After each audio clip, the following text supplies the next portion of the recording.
오늘 하나님께 주시는 말씀은 로마서 6장 1절부터 11절 말씀인데요. 죽고 살고라는 제목입니다. 근데 저희가 말씀을 나누기 전에 먼저 로마서 5장 20절과 21절, 지난주에 제가 설교를 19절까지 했는데요. 20절과 21절을 먼저 한번 같이 읽고 하나님께 주신 말씀을 좀 나누기 원합니다. 로마서 5장 20절입니다. 율법이 들어온 것은 범죄를 더하게 하려 함이라. 그러나 죄가 더한 곳에 은혜가 더욱 넘쳤나니 이는 죄가 사망 안에서 왕노릇한 것 같이 은혜 또한 의로 말미암아 왕노릇하여 우리 주 예수 그리스도로 말미암아 영생에 이르게 하려 함이라. 아담 한 사람으로 인해서 죄가 이 땅에 들어왔고, 우리가 아담의 허리 안에서 아담과 함께 그 하나님을 대적하는 그 자리에 동참했으며, 또 예수님께서 십자가에 죽으실 때 그리고 부활하실 때 하나님과 연합한 자가 되어서 그 자리에서 우리가 또한 예수님과 함께 못 박혔고 또 예수님의 부활에 연합한 자가 된 것을 믿습니다. 우리가 다 죄인인데요. 예수님께서 이 죄의 문제를 해결해 주시는 유일한 해결책이 되어 주셨고 우리의 구원의 주요 하나님이신 줄 믿습니다. 이 한 사람 아담으로 죄가 들어왔고요. 한 사람 예수님을 말미암아 우리에게 죄로부터 자유함을 얻게 하신 줄 믿습니다.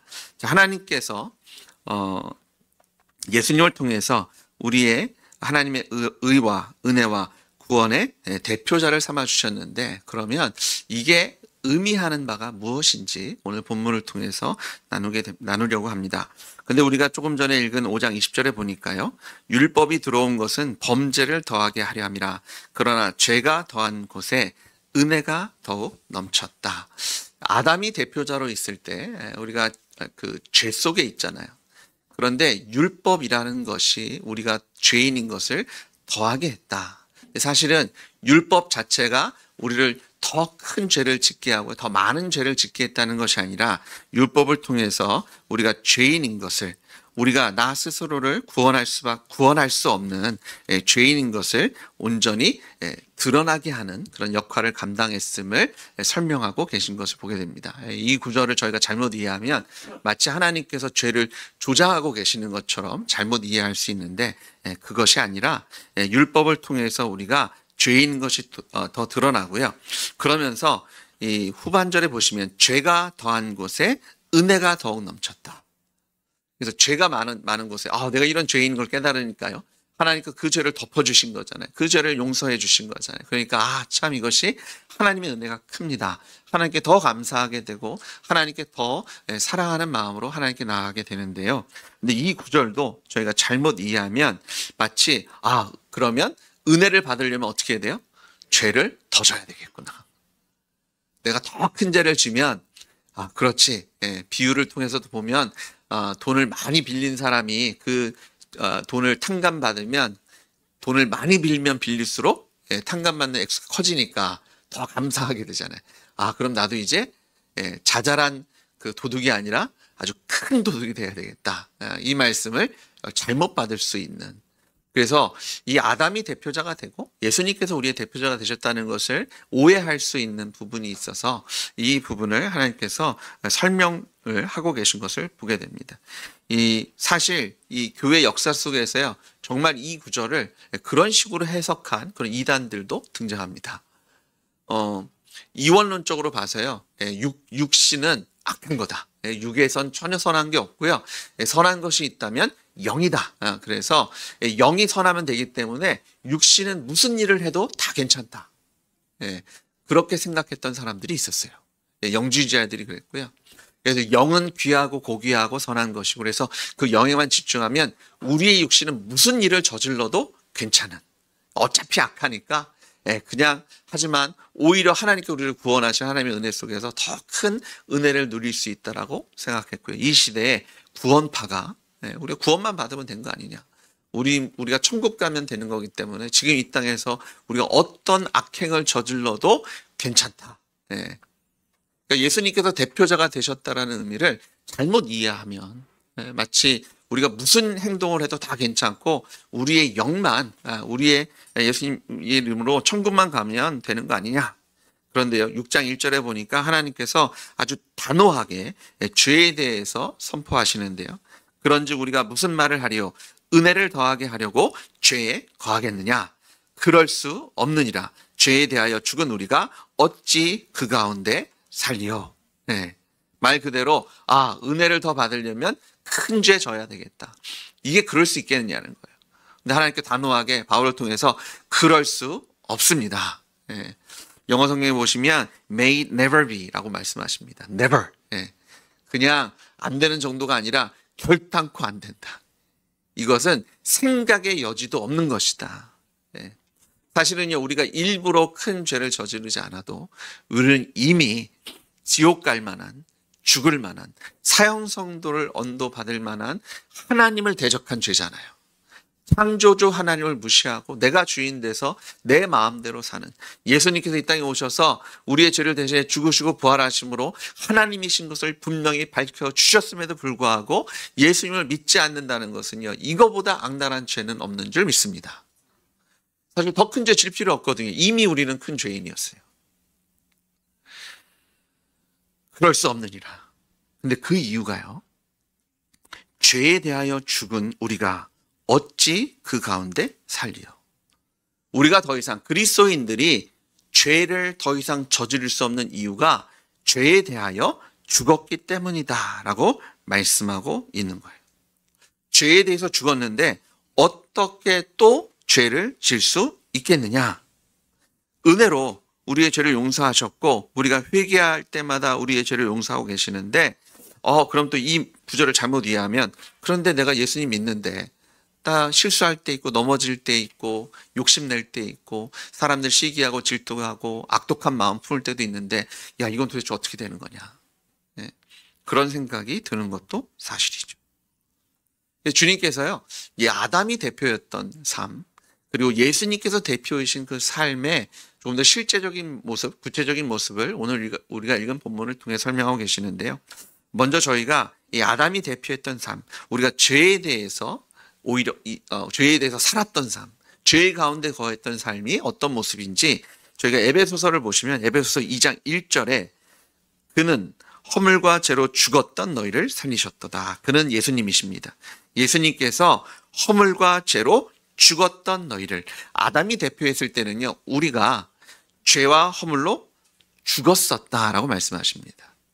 죄로 말미암아 죽은 인생이었어요. 계속해서 2장 2절에 그때 너희는 그 가운데 행하여 이 세상 풍조를 따르고 공중의 권세 잡은 자를 따랐으니 곧 지금 불순종의 아들들 가운데서 역사하는 영이라.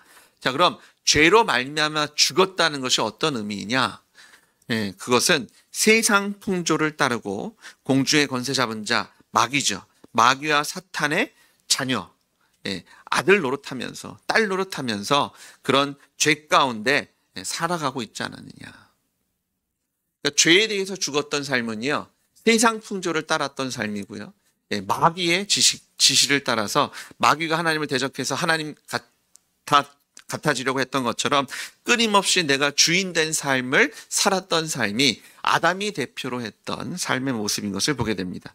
계속해서 조금 더 구체적으로 에베소 2장 3절에는 전에도 우리도 다 그 가운데는 어디예요? 죄 가운데 우리 육체의 욕심을 따라 지내며 육체와 마음이 원하는 것을 하여 다른 이들과 같이 본질상 진노의 자녀이었더니. 자, 세상 풍조를 따르고 마귀와 사탄의 그 길을 쫓는 삶을 보니까 육체의 욕심을 따라 살고 육체와 마음이 원하는 것을 겉대로 사는 것이 죄 가운데 살았고 죄 때문에 죽은 삶의 모습이다라고 설명하고 계십니다. 아담이 대표자라는 것은요, 우리가 아담의 하나님을 대적했던 모습을 본받아서 우리도 세상 풍조를 따라요. 근데 세상 풍조를 따르는 모습을 보니까 육체의 욕심을 따라 살고요, 육체와 마음이 원하는 것을 한다고 얘기합니다. 내가 주인이니까 내가 원하는 것, 내가 바라는 것, 내 마음대로 사는 거죠. 내 생각대로 사는 거고요, 내 육신이 원하는 것. 어떻게 보면 아주 본능적인 삶에 대한 이야기를 합니다. 근데 요즘 세상에서 사람들은 어떻게 얘기합니까? 마음 가는 대로 살라고 얘기합니다. 오히려 육신이 원하는 대로 먹고 마시고 쉬고, 그런 육체의 그런 소원과 그런 것들을 채워줘야 잘 살 수 있다라고 얘기합니다. 근데 성경은 육체와 마음, 세상의 풍조, 내 욕심대로, 욕망대로, 그런 정욕대로 사는 것이, 그 길은 죽음의 길, 이미 사망의 죄로 인해서 죽은 삶이다라고 선포하고 계신 것을 보게 됩니다. 자기 마음과 육체의 욕심을 따라 살았던 사단의 자녀, 마귀의 자녀, 진노의 자녀가 바로 아담을 뒤쫓았던, 내가 하나님 되고요, 예수님 믿지 않은 삶이 죄 때문에 죽을 수밖에 없는 인생의 모습이라고 설명하고 계신 것을 보게 됩니다. 이런 삶은요, 하나님과 아무런 상관이 없어서 오히려 하나님에 대해서 죽은 자입니다. 죄 때문에 죽은 자. 근데 그 죄로 인해서 죽은 자의 삶을 보니까 욕심대로 살았던, 육신대로 살았던, 자기 마음대로 살았던, 세상의 풍조를 쫓아 살았던, 그러니까 다수결을 통해서 사람들이 원하고 좋아하고 이것이 옳다 그러면 거기대로 그대로 쫓아 살아가는 삶이 죄 때문에 죽은 삶이다라고 설명하고 있는 거죠. 근데 예수님을 대표로 하는 자들은요, 이제 이 죄에 대하여 죽은 자다라고 말씀하고 계신 겁니다. 더 이상 세상의 풍조를 따르는 게 아니라, 육체의 정욕대로 살아가는 것이 아니라 내 마음과 내 생각이 이끄는 대로 살아가는 삶이 아닌 것을 말씀하고 있는 것을 보게 됩니다. 자, 그런데 여기서 또 문제가 발생합니다.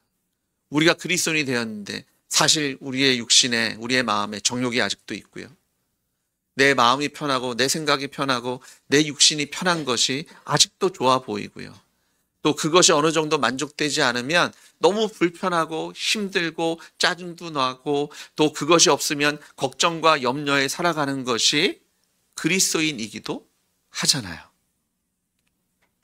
하나님께서는 죄에 대하여 죽었다라고 말씀하시는데 아직도 죄의 모습은 있고요, 또 하나님께서는 우리가 하나님에 대하여 산 자여서 이제는 죄를 질 수 없다, 죄와 함께 할 수 없다라고 말씀하시는데 아직도 우리는 실수도 하고 때로는 의도적으로 죄악을 저지르기도 하고 타협하기도 하는 우리 인생의 모습을 바라보게 됩니다.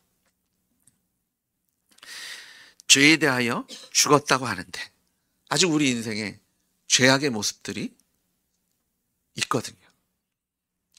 지난 한 주간 동안 부부싸움 몇 번이나 하셨습니까? 지난 한 주간 동안 여러분 몇 명이나 미워하셨어요? 몇 명이나 시기하고 질투하셨습니까? 이거 없어서, 이게 있어서 없어서 죽겠다, 있어서 좋아 죽겠다라고 춤추신 적은 몇 번이나 있으세요? 또 그런 반면에 얼마나 하나님의 기쁨이 되기 위해서 여러분 열심히 기도하시고 말씀 붙잡고 사시려고 노력하셨습니까? 아마 어쩌면 수가 비등비등할지도 모르겠어요. 아마 열심히 수고하셨을 겁니다. 그런데 오늘 성경을 보니까요, 주님께서는 이미 우리가 죄에 대해서는 죽었다, 그리고 하나님에 대하여는 산 자라고 말씀하고 계신 것을 보게 됩니다. 그렇다면 죄에 대하여 죽었다는 것은 우리가 다시는 죄를 조금도 안 짓는다는 그런 말씀을 하시는 걸까요? 물론 예수님 다시 오시면 우리로 흠도 티도 없는 온전한 모습으로 예수님의 부활에 동참케 하실 줄 믿습니다. 하지만 우리가 지금 살아가는 인생 속에서 우리가 사실은 아직도 죄악의 모습들이 우리의 인생에 드러나고 있는 것을 보게 돼요. 저도 지난 한 주간 동안 불편한 마음이 왜 없었겠어요? 사실은 목회를 하지만 저도 유혹이 들 때가 있어요. 여기를 이렇게 쭉 교회 올 때마다 앞뒤 옆당을 다 사서 아름다운 교회를 지면 좋겠다, 매주 구원받는 사람들이 주님전으로 왔으면 좋겠다, 그러면 그 영혼들이 하나님께서 받으신 것도 기쁘지만 또 한 구석에 어떤 마음이 들어요? 큰 교회 목회하면 좋겠다. 제 정욕적인 제 욕심이 왜 안 들겠어요? 그러면서도 기도할 때마다 주님께서 한 영혼을 바라보시는 그 마음으로 또 저를 덮어주기도 하시고, 우리가 죄에 대해서 죽었다는 것은요, 우리가 더 이상 죄의 영향력 아래 살고 있지 않음을 말씀하고 계세요. 근데 우리가 지금 하고 있는 싸움은 죄의 영향력으로도 이미 벗어났는데 아직도 우리가 그 영향력 아래 살고 있는 것처럼 착각하고 실수하고 쓰러지는 우리의 모습을, 그런 예수님께서 우리의 대표자가 되셨다는 것이 어떤 모습인지를 오늘 말씀을 통해서 설명하고 계신 거죠. 여러분 인생 한번 보세요. 여러분 양다리 안 걸치고 계세요? 세상과 교회, 내 욕심, 내 꿈, 내 비전, 하나님께서 우리에게 주신 소명, 사명, 우리가 해야 할 일, 그 두 사이에서 양다리 걸치고 계시지 않아요? 이건 정말 있었으면 좋겠다. 근데 하나님께 기쁨도 돼야 되고, 그러면서 어찌할 바 몰라서 막 두 마음이 여러분에서 막 싸우고 있지는 않으세요? 저 사람은 정말 나한테 있었으면 좋겠다. 저 사람 없는 인생은 내가 생각할 수 없고, 내가 이거는 정말 꼭 있어야 되는데, 이거는 정말 있어야 되는데. 근데 저희가 왜 양다리를 걸쳐요? 왜 그것이 있었으면 좋겠고, 왜 이것만은 꼭 내가 한번 이루고 싶어요? 거기에 힘이 있기 때문이에요. 영향력이 있기 때문이에요. 정말 그게 있어야 내 인생의 어떤 부분이 해결될 거라고 생각하는 거예요. 정말 이 문제가 해결돼야 정말 내가 행복할 거라고 생각하는 거예요. 그게 영향력이에요. 저희가 양다리 걸치는 것이요, 정말 우리 안에 정말 이걸 있어야 된다라는 생각이 우리를 주장하니까 어찌할 바 몰라 평직팡하는 그런 인생의 모습을 저희가 찾아보게 돼요. 정말 저 사람만은 내 인생에서 있어줘야 되겠다. 내 인생에 이거는 좀 이뤄서 내 이름을 여기다 새겨 넣어야 되겠다. 내가 살았다는, 내가 살고 있다라는 나는 살아있어. 내 삶의 이유와 목적. 이거는 좀 해야 되는데. 이 양다리를 거쳐요. 주님 앞에 와서 말씀 듣고 하면, 헛되고. 그러면서도 그 영향력 아래 살고 있는. 근데 주님께서 뭐라고 말씀하시냐면, 우리는 그 죄의 영향력, 그 죄와 사망의 권세 아래서 하나님 우리를 구원하셔서 건져내셔서 이제는 사망에서 생명으로 옮겨주신 것을 믿으십시오. 더 이상 죄는요, 사망은 저에게 어떤 영향력도 줄 수 없습니다. 거기 힘이 없어요. 그거 없어도 여러분 우리 잘 살 수 있습니다. 아니요, 오히려 더 행복하고 기쁘게 살 수 있는 것을 믿으십시오. 저희는 착각을 해요. 이게 있어야 된다고 하는데요, 저희가 먹어야 산다고 생각하는데 아니요, 저희 하나님의 말씀으로 살 수 있습니다. 말씀이 우리 안에 역사하면 하나님께 우리를 먹이시고 입히시고 재우시며 강건함을 주시고 승리의 삶을 누리게 하실 줄 믿습니다. 하나님, 제가 이거는 해야 돼요. 근데요, 그거 없어도 저희 기도하면, 오히려 기도해야 하나님께 우리의 삶을 풍성해 하실 것을 믿으십시오. 사랑하는 여러분, 더 이상 죄가 우리에게 그 어떤 영향력도 끼칠 수 없어요. 세상의 풍조가, 사람들이 살아가는 삶의 방향과 그들이 얘기하는 것들이 우리에게 어떤 영향력을 줄 수 없습니다. 여러분이 느끼는 여러분의 정욕, 욕심, 이거는 있어야 돼, 이것만은 내가 붙잡아야 된다는 그 세상 것들이요, 여러분의 그 어떤 영향력도 없음을 믿으시는 여러분 되시길 주님으로 축복합니다. 마귀와 사단을 두려워하지 마세요. 세상 염려하지 마세요. 걱정하지 마십시오. 주님께서 죄에 대하여 우리를 죽이셨어요. 이미 더 이상 그 죄는 내가 죽는다는 사실 병에 걸리면 두렵잖아요. 죽을까 봐 무섭잖아요. 근데 주님은요, 더 이상 그것 때문에 걱정하고 근심하고 염려하지 말라고 말씀하신 이유가, 저희가 단지 거기서 잠깐 보호하시는 것이 아니라 이미 죄에 대해서는 죽은 자로 우리를 죄에서 사망으로 온전히 옮겨 주셨습니다. 그래서 더 이상 우리가 죄 가운데 살 수 없다라고 말씀하고 계시는 거예요. 세상의 풍조에 더 이상 휩싸이지 않으셔도 돼요. 여러분의 생각과 느낌을 의지하지 않으셔도 돼요. 여러분의 눈에 보이는 것, 여러분이 생각하는 것, 여러분이 느끼는 것, 여러분이 있었으면 좋겠는 것, 거기서 참 자유를 누리시는 여러분 되시길 주님으로 축복합니다. 그거 없어도 돼요. 이제는 그리스도 예수 안에서 하나님에 대하여 산 자로 여기시는, 믿으시는 여러분 되시길 주님으로 축복합니다. 근데 이 믿는다는 것이 어려운 이유가요, 우리가 지금 살고 있는 이 삶을 신학자들은 이미와 아직이라는 두 단어로 설명합니다. 저희가 구원에 대해서 얘기할 때 세 가지 구원, 과거와 현재와 미래의 그런 구원의 그런 그 모습을 설명합니다. 이미는요, 이미 우리가 하나님께서 예수님의 십자가 부활의 사건으로 우리를 구원해 주신 줄 믿습니다. 그런데 아직은요, 그 구원의 온전한 축복을 우리가 지금 아직은 다 누리지 못하고 있어요.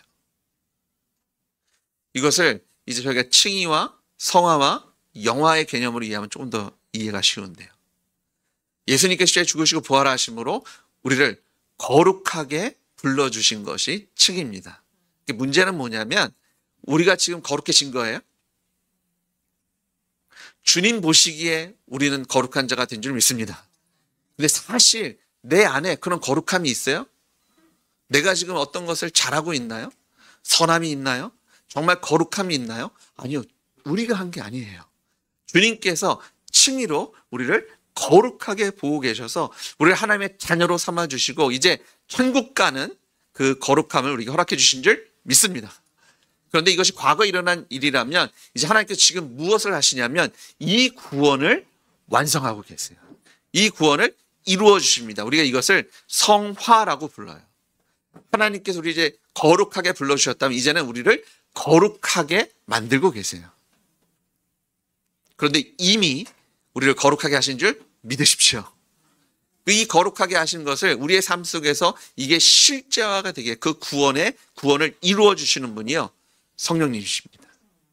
우리와 함께 하시는 성령께서 우리의 입술에 예수를 주님이라고 고백하게 하시며 우리의 삶 속에서 그 하나님의 거룩하심을 담게 하시는 그 하나님의 역사가 우리의 삶 속에 지금 이 순간 이루어지고 있는 줄 믿습니다.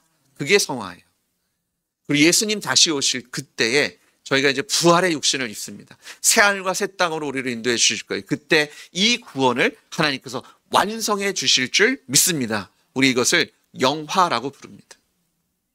그래서 우리가 이미 구원받았습니다. 근데 지금 우리가 이 구원을 이루어야 되고요. 또 하나님께 우리를 구원을 완성해 주실 줄 믿습니다. 이게 과거와 현재와 미래거든요. 근데 지금 우리가 이 성화의 단계에 있어요. 이미 이루셨지만 아직 온전히 이것을 누리지 못하는, 이미 하나님께서는요 사망에서 생명으로 우리를 옮겨주셨습니다. 죄에 대하여 죽은 자를 여기셨어요. 그런데 아직 우리는 세상에 살고 있잖아요. 사실은요 하나님께서 우리가 세상에 사는 것을 이미 바꿔버리셨어요. 예전에는 세상에서 살아가게 하셨는데 이제는 세상에 우리를 사명자로 소명자로 파송해 주셨습니다. 예전에는 세상을 의지해서 살게 하셨는데 이제는 세상을 예수님의 복음으로 변화시키는 하나님의 사명자와 소명자로 살게 하신 줄 믿습니다. 그러니까 더 이상 세상에서 저희가 풍조를 쫓는 게 아니라 저희가 이제는 뭐가 돼야 돼요? 리더가 돼야 돼요. 빛과 소금이 돼서 하나님의 말씀을 선포하고 이제 죄악된 사망의 길을 걷는 자들에게 생명의 복음을 선포함으로 하나님을 소개하고 하나님의 나라의 복된 소식을 전할 사명이 우리에게 있는 줄 믿습니다. 하나님 우리를 하나님의 대사로 저희를 파송하셨잖아요. 저희가 세상에 살고 있지만 우리의 시민권은 하늘에 있는 줄 믿습니다. 그래서 전혀 다른 인생을 살게 하신 거예요. 그러니까 세상에 살고 있지만 이미 하나님께 우리를 하나님의 나라로 시민권을 옮겨 주셨어요. 근데 여기서 저희가 착각을 한다는 거죠. 그래서 여기서 여긴다. 죄에 대하여 죽고요. 하나님에 대하여 산자로 여길지어다. 여기서 여긴다라는 단어를 그 유도선 목사님이라는 분은 이걸 이렇게 설명하시더라고요. 하나님께서 이루어 놓으신 객관적인 사실을 주관적으로 받아들이는 것. 하나님께서 하신 일입니다. 이것을 내가 여기고 믿음으로 이것이 이미 계산되었어요. 그것으로 나의 사건으로 받아들이는 것이 여기고 믿는 거예요. 여기서 여긴다는 단어는요, 원어적인 뜻이 간주하다 혹은 계산하다라는 뜻을 갖고 있어요. 이미 그렇게 된 것으로 생각하고 간주하고 여기고, 어떤 의미냐면 이미 계산은 끝났습니다. 이제 공식은 다 완성됐고요. 계산도 다 이루었어요. 이제 뭘 해야 돼요? 이것을 우리의 삶 속에서 그대로 적용하시면 돼요. 이미 옮겨졌다고 여기시면 돼요. 이제는 그 믿음으로 삶 속에서 이제는 내가 죄에 대해서 죽은 자로, 하나님에 대하여 산 자로 살아가시는, 적용하시는, 실제로 믿고 그냥 머리로만 아는 게 아니라 삶 속에서 그 믿음대로 순종하시는, 그 믿음을 구체화하시는 여러분 되시길 주의 이름으로 축복합니다. 근데 여러분 한번 생각해 보세요. 이거를 여기는 게 아니라 죄에 대하여 죽고 하나님에 대하여 산 자로 노력해 나가십시오. 이게 들어오면 여러분 감당하실 수 있겠어요? 이거는요, 저희가 죽었다 깨어나도 못합니다. 이거는 오직 예수님께서 죽으시고 부활하셔야만 되는 일이더라고요. 문제는 뭐냐면 저희는 죽으면 다시 살 수가 없어서 그래요. 예수님께서 죽으시고 부활하셔서 우리가 그 예수님의 십자가 부활에 연합한 자가 될 때 하나님께서 이 일을 우리의 삶 속에 이루어 주신다는 거예요. 이건 내가 노력하는 문제가 아니라 여기는 거예요. 주님께서 이미 계산 끝나셨고요. 우리가 이것을 믿는 믿음으로 생각하며 간주함으로 이제는 실제로 살아갈 때 저희가 육신이 원하는 것, 내 마음이 생각하는 것, 세상에 얘기하는 것 전혀 상관없이 하나님께서 우리에게 주신 약속이요, 우리의 삶 속에서 이루어질 것을 믿습니다. 죄와는 전혀 상관없는 삶을 살게 하실 겁니다. 내가 노력할 때는 거룩해질 수 없어요. 제 아내가, 저는 너무 솔직하대요. 설교할 때 굳이 그렇게까지 얘기해야 되냐. 제가 너무 연약한 존재여서 돈에도 약하고 여자에도 약할 수도 있고, 특히 여자 얘기하면 민감해요. 진짜 그럴 거야? 아니겠죠. 아니겠죠. 근데 저도 못 믿겠어요. 저는 돈에 대하여, 또 사람들이 저를 이렇게 부추기고 막 박수 쳐주고 했을 때 제가 받을 막 그 우쭐우쭐해질 그것, 저는 저를 신뢰가 안 돼요. 제 안에 연약함이 있고 악함이 있거든요. 예수님이 아니시면 이게 안 되더라고요. 저라고 왜 노력 안 해봤겠어요? 노력으로 안 되더라고요. 제가 믿었더니, 제가 하나님께서 이미 이렇게 하셨다라고 여겼더니, 그리고 그냥 그러고 살았더니 하나님께서 제 안에서 이루시더라고요. 계산으로 되는 게 아니에요. 제가 어제 저희 아들이랑 이렇게 대화를 하다가, 저희 아이가 지금 섬기는 교회도 헌금을 하지만 이제 2주에 한 번씩 아버지가 섬기는 교회도 헌금을 하겠다. 그래서 제가 한 달에 한 번만 해. 제 안에 무슨 생각이 들었겠어요? 얘 자동차 기름도 넣어야 되고 집값 방세도 내야 되고 뭐 이것도 해야 되고 저것도 해야 되는데, 그냥 마음 아니까 하나님도 기뻐하실 거야. 일주일에 한 달에 한 번만 해도 돼. 근데 저희 아들이요, 아빠 아주 2주에 한 번 할 거라고. 제가 그때 번쩍 깨어났어요. 감사한 것이 아들이 저보다 믿음이 좋구나. 왜 걱정하고 염려하고 두려워하는지. 제가 계산하면 안 되는 거예요. 그런데 하나님은 이미 계산이 끝나셨더라고요. 하나님이 이미 여기시더라고요. 이미 옮기셨더라고요. 믿음으로 살면, 말씀대로 살면 하나님의 약속이 우리의 삶 속에서 이루어질 줄 믿습니다. 근데 이게 노력이 아니에요. 노력으로 한다고 하면요, 깜깜합니다. 갈 수 있을까요? 저는 못 가겠더라고요. 어느 정도 가다가 실패하고 지치고 쓰러질 것 같더라고요. 주님 붙잡고 가면 주님께서 이미 죽으셨고 부활하셨기 때문에, 이미 이기셨고 승리하셨기 때문에 여기시면, 믿으시면 하나님에 대하여 산 자의 삶을 누리시는 여러분 되시길 주의 이름으로 축복합니다. 사도 바울이요, 도대체 이게 어떻게 가능한 거냐? 도대체 믿는 게 뭔데, 여기는 게 뭔데 이게 가능하냐? 로마서 6장 3절이에요. 무릇 그리스도 예수와 합하여 침례를 받은 우리는 그의 죽으심과 합하여 침례를 받은 줄 알지 못하느냐. 그러므로 우리가 그의 죽으심과 합하여 침례를 받음으로 그와 함께 장사되었으니 이는 아버지의 영광으로 말미암아 그리스도를 죽은 자 가운데 살리심과 같이 우리로 또한 새 생명 가운데서 행하게 하려 함이라. 만일 우리가 그의 죽으심과 같은 모양으로 연합한 자가 되었으면 또한 그의 부활과 같은 모양으로 연합한 자도 되리라. 사랑하는 여러분, 예수님께서 십자가에 죽으시고 부활하신 사건이 우리가 그냥 멀리서 바라보고 와 정말 놀랍다 이런 사건이 아니라 우리가 예수님과 함께 십자가에 달려 같이 죽었고요. 우리가 예수님 부활에 연합한 자로 여기신다라고 말씀하고 있어요. 우리가 그 자리에 있었습니다. 우리가 아담이 범죄할 때 아담의 허리에 있었던 것처럼 예수님이 우리의 죄를 담당해서 십자가에 돌아가실 때 우리가 그 자리에 예수님과 함께 십자가에 못 박혔으며 예수님께서 죄와 사망의 권세를 멸하시고 성경대로 약속대로 3일 만에 부활하셨을 때 우리가 그 부활에 연합한 자가 된 것을 믿으십시오. 근데 이것을 침례로 설명해요. 침례는 뭐예요? 침례는요, 물속에 들어갔을 때 내가 죽은 자로 여기는 거예요. 그리고 물 밖으로 나올 때 내가 거듭난 자, 내가 다시 산 자의 고백을 합니다. 그래서 침례는요, 노아의 홍수를 통해서 발견하게 돼요. 예, 하나님께서 큰 홍수로 전 세계를 물로 덮으셨잖아요. 그때 유일하게 생존한 것이 노아의 가족과 그 방주에 탄 짐승들입니다. 물 위에는 생명이고요, 물 아래는 죽음이었잖아요. 그것처럼 물 안에 들어갈 때 우리가 죽었다는 거예요. 주님과 함께. 그리고 다시 나올 때 예수님의 부활에 연합한 자가 된 줄 믿습니다. 그런데 아무나 그냥 물 안에 들어가면 죽는 거고 물 밖에 나오면 사는 거예요? 그럼 저희 매일 아침에 저녁에 샤워하실 때 물 받아놓고 들어가면 나 죽었다, 나올 때 살았네 이러면 될까요? 아니면 여름에 수영장 가시면 물 안에 들어갈 때마다 나는 죽은 자야, 나오면 산 자가 되나요? 아니요. 침례는요, 믿음의 고백이에요. 내가 예수님의 그 십자가에 내가 그때 그 자리에 있었습니다.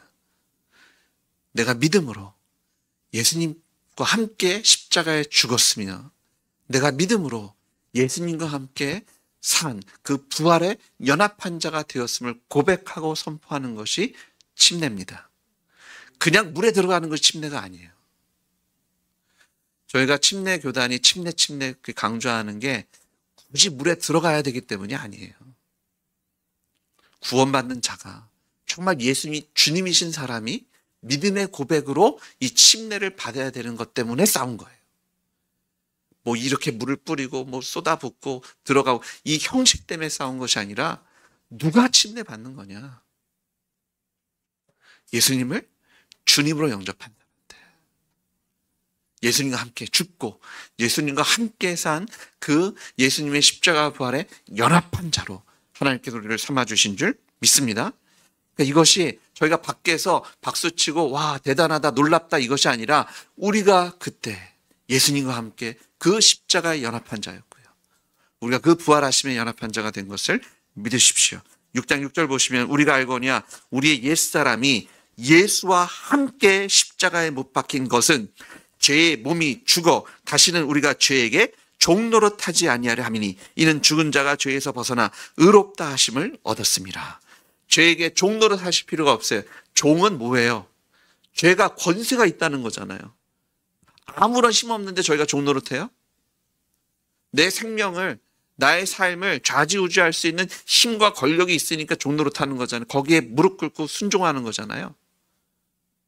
예전에는 그 죄가 권세가 있었다고요. 사망이, 세상이, 마귀가 우리의 생사유탈권을 갖고 있었다고요. 우리 인생을 위로도 밑으로도 할 수 있는 무시무시한 존재였다고요. 근데 예수님께서 십자가에서 모든 죄와 사망의 권세를 멸해 주신 줄 믿습니다. 그리고 부활에 연합케 하심으로 우리를 하나님의 자녀의 권세를 누리게 하신 것을 믿으십시오. 우리가 그 자리에 예수님과 함께 십자가에 달렸으며 예수님과 함께 부활에 동참했잖아요. 로마서 6장 8절 보세요. 만일 우리가 그리스도와 함께 죽었으면 또한 그와 함께 살 줄을 믿노니 이는 그리스도께서 죽은 자 가운데서 살아나심에 다시 죽지 아니하시고 사망이 다시 그를 주장하지 못할 줄을 알미노라. 그가 죽으심은 죄에 대하여 단번에 죽으심이요 그의 살아계심은 하나님에 대하여 살아계심이라. 이 부활에 연합한 것은요, 잠깐 깨어났다가 언젠간 다시 죽는다는 얘기가 아닙니다. 주님 부활하신 것처럼 우리에게 영생을 주시고 이제 하나님의 주권으로 우리를 영원히 통치하시며 우리가 영원히 함께 하시는 임마누엘의 하나님이신 줄 믿습니다. 이와 같이 너희도 너희 자신을 죄에 대하여 죽은 자요 그리스도 예수 안에서 하나님께 대하여 살아있는 자로 여길지니라. 지금 눈에 보이진 않아요. 죽는 거 무섭죠. 세상이 두렵습니다. 이거 없으면 염려돼요. 돈 없으면 염려되고, 사람이 등 돌리고 마음 돌리면 걱정되고 근심됩니다. 우리 마음에 이거는 정말 있어야 돼요. 다른 건 모르겠는데 주님, 저 이거는 붙잡고 있으면 안 돼요? 이런 게 왜 없겠어요? 네, 사랑하는 여러분, 우리 예수님과 이미 죽었습니다. 예수님과 부활에 연합한 자가 된 것을 믿으십시오. 이제는 믿으시는 거예요. 여기시는 거예요. 이미 계산은 끝났어요. 내 마음에 내 육신이 원하고 생각 들고 세상이 얘기하는 것 등 상관이 없어요. 이미 우리는 죽은 자입니다. 세상에 대해서는 이미 죽었어요. 정말 우리에게 이제 문제가 되는 건 뭐예요? 하나님에 대한 거예요. 하나님이 어떻게 말씀하고 계시냐? 하나님이 무엇을 기뻐하시냐? 하나님께서 나를 통해서 하시고자 하는 일이 무엇이냐? 왜 우리는 하나님에 대하여 산 자가 된 것을 믿으십시오. 여기시는 거예요. 눈에 보이는 것과 내 마음에 드는 생각과 주님께서 하시는 말씀의 이 거리감. 그래서요, 하나님께서 이거 딱 던져놓고 그냥 무조건 믿으라고 하신 거 아니에요. 만약 그렇게 하셨으면 하나님 정말 얄미운 분이에요. 이게 아이한테 좋은 거 해놓고 막 이렇게 장난치는 거랑 뭐가 달라요? 이 좋은 건 있는데 도저히 거기로 갈 길이 없어요. 그럼 이것보다 힘든 일이 어디 있어요? 네, 사도행전 17장 30절 31절 보세요. 알지 못하던 시대에는 하나님께서 간과하셨거니와 이제는 어디든지 사람에게 다 명하사 회개하라 하셨으니 이는 정하신 사람으로 하여금 천하를 공의로 심판할 날을 작정하시고 이에 그를 죽은 자 가운데서 다시 살리신 것으로 모든 사람에게 믿을 만한 증거를 주셨음이니라 하니라. 우리에게 믿을 만한 증거를 주셨습니다. 믿을 수 있게 하셨습니다. 믿을 수 없는 것을 믿으라고 하시는 거 아니에요. 믿을 수 있는 증거를 크리스마스와 부활절을 통해서 그리고 성경을 통해서 많은 사람들의 간증을 통해서 우리에게 믿을 만한 증거를 주셨습니다. 예수님 부활하셨고요. 지금도 살아서 역사하신 그 예수님에 대한 간증이 지금도 무수히 나아가고 있는 것을 통해서 우리는 예수님을 믿을 수 있고요. 예수님이 지금도 살아서 우리를 이미 죄에 대해서는 죽은 자로 하나님에 대하여 산 자로 믿을 수 있도록 예수님의 부활로 우리에게 믿음을 주시는 것을 믿습니다. 이게 할 수 없는 걸 믿으라고 하면 이것처럼 어려운 게 어디 있어요? 근데 주님은요, 얼마나 신실하시고 얼마나 섬세하시고 얼마나 우리를 사랑하시는지 믿을 수 있도록 역사 속에 예수님의 십자가 부활을 남겨놓으셨어요. 여기시면 돼요. 계산은 끝났습니다. 믿으시면 돼요. 세상의 풍조에 무릎 꿇지 마세요. 이거 없으면 죽겠다. 아니요, 없어도 돼요. 예수님만 계시면 되고요. 말씀 붙잡으시면 되고요. 기도하시면 됩니다. 안 될 것 같으시죠? 예수님 부활하셨잖아요. 2000년의 역사 속에서 예수님은 지금도 살아계심을 매일의 삶 속에서 증명하고 계십니다. 오늘 이 예배도요, 예수님 받고 계십니다. 우리의 기도도 예수님 듣고 계십니다. 우리의 인생 속에서 지금도 살아서 우리의 삶에 간섭하시고 말씀하시고 인도하고 계십니다. 그걸 어떻게 알아요? 예수님 부활하셨잖아요. 우리 무수히 많은 그리스도인들이, 허다한 증인들이 예수님의 살아계심을 증거하고 있고 우리 교회가 그 부활의 증인의 또 큰 축을 하나님께서 우리를 통해서 사용하고 계신 것을 믿습니다. 사랑하는 여러분, 아담이 대표했던 시대는 이미 지나갔어요. 죄가 더 이상, 세상이 더 이상 여러분에게 어떤 힘과 권세를 갖고 있지 않아요. 죽는 거 무서워하지 마세요. 영생이 우리를 기다리고 있고요. 세상의 돈이든 그 어떤 것이든 이거 없으면 죽겠다는 거 없어도 됩니다. 주님만 계시면 돼요. 말씀만 붙잡으시면 되고요. 아, 누가 내 얘기 좀 들어줬으면 좋겠어. 괜찮아요. 주님께 기도할 수만 있다면 주님께서 들으시고 응답하실 줄 믿습니다. 죄에 대하여 죽고 하나님에 대하여 사신 것을 믿으십시오. 눈에 보이고 생각이 들고 느낌이 오고 어떤 세상의 흐름에 휩싸이지 마십시오. 거기에 대해서 이미 죽었습니다. 그냥 죽었다고 여기십시오. 주님께서 이미 계산 다 하셨습니다. 이제는 하나님에 대하여 산 자로 사세요. 저희가 마지막 찬양 같이 하실 텐데요. 예수 늘 함께 하시네. 그 고단한 인생길, 힘겨운 오늘도 예수 내 마음 아시네. 인생이 왜 고단해요? 왜 피곤해요? 이미 아직 사이에서 저희가 속고 있는 거예요. 계속 세상 관심, 세상 풍조에 무릎 꿇어야 될 것 같고 이거 있어야 될 것 같고 이거 없으면 죽을 것 같은 그 속에서 힘들고 어려운데요. 저희가 할 것은 주님 붙잡는 거예요. 믿음의 눈으로 보시면 돼요. 주님의 뜻은 우리의 삶 속에 이루어집니다. 주님의 약속은 그 선하신 약속은 하나도 땅에 떨어짐 없이 이루어질 것을 믿으십시오. 주님께서 하실 겁니다. 우리 같이 찬양하시겠습니다.